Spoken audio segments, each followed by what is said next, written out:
নমস্কার বন্ধুরা, সবাইকে শুভ সকালের অনেক অনেক শুভেচ্ছা। তোমাদের পছন্দের ধারাবাহিক রোশনাইয়ের আজকের পর্বের রিভিউ নিয়ে আমি পৌঁছে গেছি তোমাদের সামনে। সবাইকে বাংলা সিরিয়াল সমাচারে স্বাগত জানিয়ে আজকের পর্বের রিভিউ আমি শুরু করছি। প্রথমে যেটা আমরা দেখতে পাচ্ছি যে বড় মারা তো সব বাড়ি ফিরে আসে, রোশনাই, তারপর জেঠুমণি সবাই। বাড়িতে আসতেই তনুশ্রী বলছে, কোথায় গেছিলে? বিয়ে শপিং করতে গেছিলে নাকি? তখন বড়মা বলছে, তুই তো জানিস মেজো ভালো করে যে আমাদের কেনাকাটা করার অতটা সামর্থ্য নেই, তাই আমরা ওই কাজে যাইনি। হ্যাঁ, তবে রোশনাই কেনাকাটা করেছে। তখন জাহ্নবী বলছে যে জাহ্নবী তনুশ্রীরা সবাই বলছে যে এই কারণেই বুঝি রোশনাইকে এখানে রেখে দিয়েছো। তখন মিন্নির বাবা বলছে, তোরা কি আমাকে অতটাই লোভী মনে করিস নাকি? আমরা যদি রোশনাইকে নাও বলতাম তাও ওর কর্তব্য পালন করতে চলে আসতো। আর তাছাড়া ওর বোনকে কি দেবে না দেবে সেই কাজে আমরা বাধা দেব কেন? রোশনাইয়ের মিনি তো আমরা দুই মেয়ে। তখন ঠাম্মি বলছে, তোর কি মাথা খারাপ হয়ে গেছে লালু? তুই একটা বাইরের মেয়েকে নিজের মেয়ে বলছিস? তখন গরিমা বলছে, তাহলে তুমি কি বলতে চাইছো? তুমি দেখতে পাচ্ছ যে আরণ্যকের নামে একটা উল্টোপাল্টা অ্যালিগেশন আনছে, তা সত্ত্বেও তুমি ওকে নিজের মেয়ে বলছো? তখন বড়মা বলছে যে আরণ্যক যেমন মিথ্যে কথা বলতে পারে না, ও যেমন সৎ, তেমন রোশনাইও মিথ্যে কথা বলতে পারে না। মনে হয় কোথাও একটা ভুল বোঝাবুঝি হচ্ছে। তখন গরিমা আবারও বলছে, কি বলতে চাইছো তুমি? রাজা তো তখন বলছে তার মাকে যে এসব কি কথা বলছো মা, তোমার জন্য তো আমার মাথাটা হেট হয়ে যাচ্ছে। তখন ছোটু বলছে, তুই এসবের মধ্যে ঢুকছিস কেন? ঢুকবি না, তাহলে কিছু হবে না। যাগে, যেটা বলার, তোমরা তো এই বাড়ি থেকে মিনির বিয়েটা দেবে না, তাই জন্যে আমরা অন্য বাড়ি ঠিক করে এসছি। তখন বলছে, কার বাড়ি ঠিক করে এসছিস? বাবলু বলছে। তখন রোশনাই বলছে যে আমি মাধবী ম্যামকে একবার বলেছি আর উনি রাজি হয়ে গেছেন ওনার বাড়ি থেকে বিয়েটা দেওয়ার জন্যে। তখন এটা শুনে সবাই অবাক হয়। ঠাম্মি বলছে, মাধবীর বাড়ি থেকে বিয়ে দেব? মিনির বাবা তখন স্বাভাবিক সবাইকে বলছে যে সবার নেমন্ত্রণ রইল, এই বাড়ি থেকে বিয়ে হলে তো কেউ আসতে না থাকতে না বিয়েতে, তাই ওই বাড়ি থেকে বিয়ে হচ্ছে, তো সবাই এসো অবশ্যই। তখন বাবলুরা বলছে, ভাবলে কি করে? এই বাড়িতে থাকতে চাইনি যেই বিয়েতে, সেই বিয়েতে গিয়ে আমরা মাধবী বাড়িতে যাব? তো বলছে যে আমি তো আর জোর করতে পারি না, যাদের ইচ্ছে হবে তারা আসবে, আর যাদের ইচ্ছে হবে না আসবে না। এদিকে গরিমা বলছে রোশনাইকে, আচ্ছা তুমি কবে যাবে বলো তো? রোশনাই বলছে, আমি তো বলেই দিয়েছি মিলির বিয়েটা হবে, আমি এখান থেকে চলে যাব। তখন সেখানে আসে আরণ্যক। গরিমা বলছে, তুমি আমাকে এক্ষুনি আমার মায়ের বাড়ি দিয়ে এসো তো, আমাকে আর ভালো লাগছে না। আরণ্যক বলছে, আবার কি হলো? গরিমা বলছে, নতুন করে হবেটা কি আবার? যেটা হওয়ার সেটাই হয়েছে। এত কিছু হওয়ার পরেও তো তোমার বড় মা জেঠুমণি ওকে প্যাম্পার করছে, তো এই সমস্ত কিছু আমি সহ্য করতে পারবো না। এরপরে আরণ্যক বলছে, যারা প্যাম্পার করছে করছে, যারা করছে না সেটা কি তুমি দেখতে পাচ্ছ না?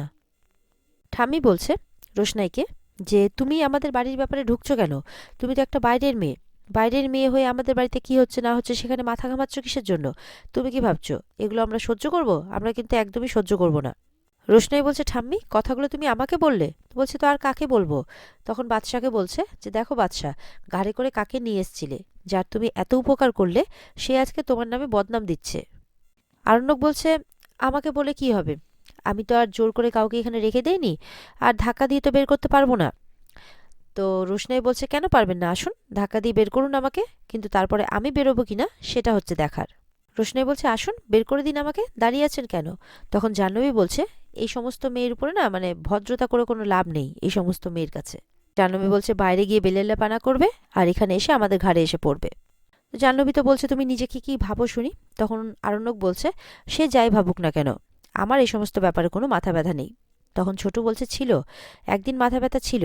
তখন আরণ্যক বলছে, হ্যাঁ ছিল, আমি সেটা ভুল করেছিলাম, আমি বারবারই বলছি। কিন্তু এই মেয়েটা যে এতটা ক্ষতি করবে, আমার এরকম বদনাম করবে, আমার সংসারটা নষ্ট করে দেবে, তাই জন্য এই বাড়িতে আবার ফিরে আসবে, এটা আমার জানা ছিল না। আরও বলছে যে আমি এতটা বোকা না যে ওর ব্যাপারে আমি ভালো ভাববো। ছোট বলছে, যাক ভালো লাগছে যে শেষ পর্যন্ত তুই চালাক হয়েছিস বাদশা, ভালো, খুব ভালো। বলছে, জোয়ারের জল যেদিকে যায় সেদিকে সাঁতার কাটাটাই বুদ্ধিমানদের কাজ, খুব ভালো। আরণ্যক বলছে, তার মানে তুমি কি বলতে চাইছো? তুমি আমাকে বিশ্বাস করছো না? আমি যেগুলো বলছি সেগুলো তোমার মিথ্যে বলে মনে হচ্ছে? কি বলতে চাইছো তুমি? ছোট বলছে, আমি তোকে মনপ্রাণে বিশ্বাস করি, আগেও করতাম, এখনো করি, সারা জীবন করব, বিশ্বাস কর। কিন্তু আমি রোশনাইকেও তো অবিশ্বাস করতে পারছি না, তাই আমি এখন দোটানায় পড়ে গেছি, কি করব বল? জাহ্নবী তো যেন সব ব্যাপারেই ফোড়ন কাটা। জাহ্নবী বলছে যে এটা তো একটু ডিপ্লোমেসি হয়ে গেল, এই সমস্ত ব্যাপারেও তুমি একজনের দিকে পক্ষ নেবে না, এটা কেমন হয়ে গেল? মিনির বাবা বলছে, দেখ বাদশা, তোর জীবনে যখন এত বড় একটা ঘটনা ঘটে গেছে, রোশনাই যখন বারবার এক কথা বলছে, তাহলে আমি কিন্তু রোশনাইকে বিশ্বাস করব, কারণ একটা মেয়ে কিন্তু জানে যে তার বাচ্চার বাবা কে। তখন জেঠুমণি বলে চিৎকার করে ওঠে আরণ্যক। বাবলু তখন বলছে, যাও যাও, জেঠুমণির পাশে গিয়ে দাঁড়াও, তার মেয়েকে বিয়ের জন্য সাহায্য করো, যাও। আর কত অপমান পাওয়া বাকি আছে তোমার জীবনে, তারপর তুমি শুধরোবে। আরণ্যক তখন বলছে যে আমার শুধু একটাই জিনিস অবাক লাগলো, যে জেঠুমণি আমাকে বিশ্বাস করতে পারলো না। তখন মিনির বাবা বলছে, দেখ, আমি সে কথা বলিনি, কিন্তু আমি এই কথাও বলছি না যে রোশনাই মিথ্যে কথা বলছে। আমার পুরো বিশ্বাস আছে যে রোশনাই সত্যি কথাই বলছে। আর তুই তো বলেছিলি বাদশা, যে রোশনাই কখনো মিথ্যে কথা বলতে পারে না। হ্যাঁ, ভুল হতে পারে, কিন্তু মিথ্যে কথা কখনো বলতে পারে না। তখন তো গরিমা বলছে, তার মানে তুমি জেঠুমণি এটা বলতে চাইছো যে রোশনাই যেই কথাটা বলছে যে ওর সাথে আরণ্যকের নাকি একটা ফিজিক্যাল রিলেশন হয়েছে, সেটা তার মানে সত্যি।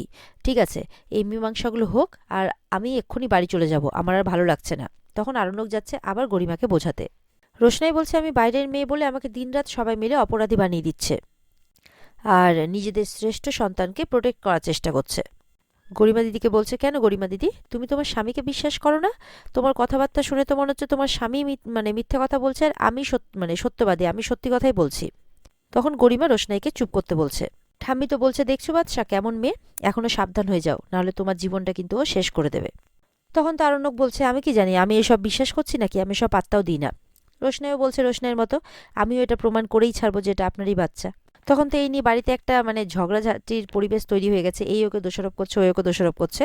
মিনির বাবা শেষে রোশনাইকে বলছে যে আমি তোকে আশীর্বাদ করছি যাতে তুই তো সত্যটা প্রমাণ করতে পারিস।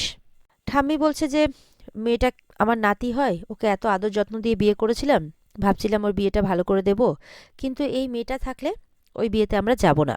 তখন বাবলু বলছে, আমিও তাই। তখন বড়মা বলছে যে রোশনাই আছে বলে তোমরা যে বিয়েতে আসছো না এমনটা তো নয়, তোমরা তো আগে থেকেই বলে রেখেছো যে তোমরা বিয়েতে থাকবে না। তনুশ্রী বলছে, হ্যাঁ, তুমি একজন অ্যান্টি সোশ্যাল মানুষের সাথে রোশনাইয়ের বিয়ে মিন্নির বিয়ে দেবে, তো সেখানে আমরা কি করে থাকতে পারি, আমরা তো আর এই ব্যাপারে জড়িয়ে পড়তে পারি না, না, তাই আমরা যাব না। আমাদের ঘরেও তো ছেলে মেয়ে আছে, তারা কি শিক্ষা পাবে? জাহ্নবী বলছে, মিনি আমার ননদ হয় ঠিকই, কিন্তু আমি এই বিয়েতে থাকবো না, আমরা কেউই থাকবো না। তখন ছোট বলছে, এই জাহ্নবী শোন, তুই এই সমস্ত কথা কি করে বলছিস রে? তুই আর রাজা কি করেছিস সারা জীবন মিনির জন্যে? রাজা, মিনি তো তোর বোন হয়, কি করেছিস? একটা ভালো পাত্র দেখতে পেরেছিস কি? রোশনাই তো খুব খারাপ মেয়ে, কিন্তু ও তো বিয়েটা ঠিক করেনি, বিয়েটা তো ঠিক হয়ে গেছে আগেই। রোশনাই এই বিয়েটার পাশে দাঁড়াচ্ছে, বিয়েটাকে সাপোর্ট করছে, এটাও দোষ হয়ে গেল? ছোট বলছে, কোনোদিনও তো চেষ্টাও করিসনি যাতে অসুস্থ বোনটার একটু ভালো হয়, তা আবার মুখে আজকে বড় বড় কথা বলছিস। যাকগে, এই সমস্ত কথা আর বলছি না। এরপর আরণ্যক বলছে যে কেউ পাশে থাকুক বা না থাকুক, মিনির পাশে আমি সবসময় থাকবো। জেঠুমণি হয়তো আমাকে অবিশ্বাস করছে, কিন্তু তবুও মিনির পাশে আমি থাকবো। আমি জানি এই বাড়ির লোকজন মিনির বিয়েতে খরচাও করবে না, থাকবেও না বলেছে, তাদেরকে আমি জোরও করব না, কিন্তু আমি একটা সিদ্ধান্ত নিয়েছি যে মিনির বিয়েতে কিন্তু আমি যাব। এটা শুনে কিন্তু গরিমার মোটেও ভালো লাগে না। আরণ্যক বলছে, লালন গরিব হতে পারে, তাতে আমার কোনো মাথা ব্যথা নেই, ছেলে ভালো হলেই হলো। গরিমা তো বলছে, এটা তুমি কি বলছো? আরণ্যক বলছে, হ্যাঁ, আমি যখন এই সিদ্ধান্তটা নিয়েছি তখন আমি কিন্তু এটা বদলাবো না, মিনির পাশে আমি থাকবই। গরিমা তো বলছে, তুমি যাও, কিন্তু আমি কিন্তু যাব না, কারণ আমার মিনিমাম একটা স্টেটাস আছে, তাই আমি এই বিয়েতে যেতে পারবো না। এরপরে আরণ্যক তো বলছে, ঠিক আছে, তোমার যখন স্টেটাস নষ্ট নষ্ট হবে তখন আমি তোমাকে জোর করব না, কিন্তু আমাকে মিনির পাশে থাকতেই হবে। জেঠুমণি আমাকে যতই অবিশ্বাস করুক না কেন, আমি মিনিকে ভালোবাসি, তাই মিনির পাশে আমি থাকবই। এরপরে দেখা যাচ্ছে রাজা আর বাদশা মিলে, রাজা আর বাবলু মিলে পুলিশের কাছে গেছে, গিয়ে বলছে যে আমাদের আপনার একটু সাহায্য চাই। বলছে, বলুন, আপনাদের কেউ কি ডিস্টার্ব করছে?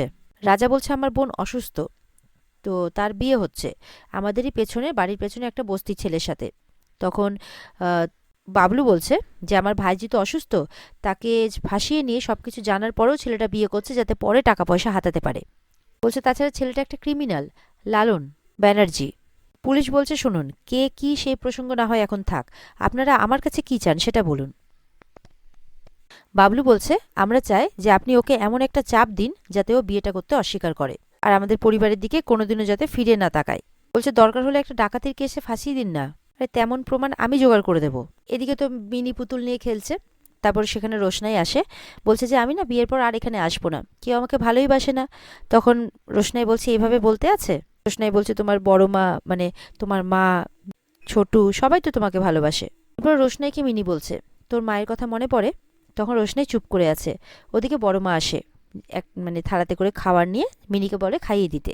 রোশনাই তো চুপ করে আছে। বড় মা বলছে, কিছু হয়েছে তোর? মিনি বলছে, হয়েছে তো, ওর মায়ের কথা জিজ্ঞাসা করেছি তাই ওর রাগ হয়েছে। মিনির মা বলছে, কি বলেছো তুমি ওকে? বলছে দেখেছিস তো কি করে বকছে, এই জন্য তো বলেছে এই বাড়ি ছেড়ে আমি চলে যাব, শুধু তোকে, বাবাকে, ছোটুকে আর ছোদ্দা ভাইকে, শুধু এদেরকেই মিস করব।